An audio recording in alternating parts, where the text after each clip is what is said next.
if you wanted a guy that is a pretty big long shot right now, and this is just like, I was thinking about this earlier, it was just like a little interesting. I saw a bunch of segments where people are trying to sell Trevor Lawrence, as like the guy, if you're going to bet a long shot right now, because the Jags have started pretty well. And I understand that. And I was like a second year quarterback. He was like an insane prospect, and he could win the award. So I'm not saying he can't win. But if you are one of the many, many, many, many people who think that the Bengals are going to play really well tonight and that they're going to score a lot of points because Miami is gassed and the market is even moving in this direction toward Cincinnati, higher win probability, toward the over, more points being scored. I kind of think you have to give a long look to Joe Burrow at 25, and it's only because of the price. So he's 25. So just like play this out for a second. And the reason why I want to talk about this now, because like they're literally going to play in 5 hours. And the market is moving more toward they're more likely to win, or like it did earlier in the week. Now it's kind of just stayed the same, basically.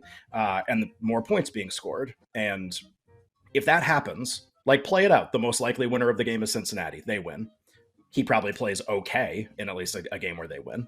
The counter argument to Burrow is that they have 2 losses already. Like that's why he's priced what he is in the market.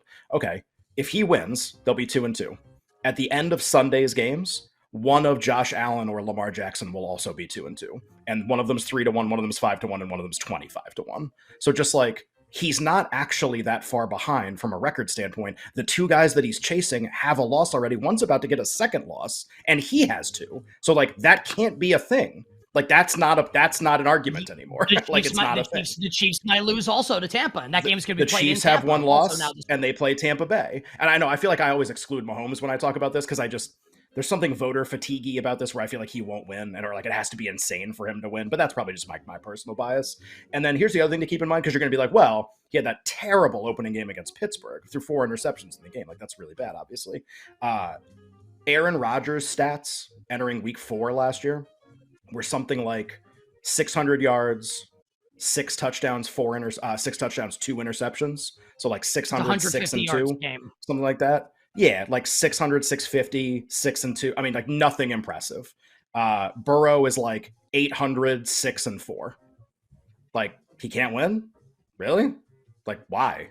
That just doesn't. And just again, it's preseason expectation. Last year, this was the number 1 pass offense in the league, number 1 at generating explosive pass plays, number 1 in yards per attempt.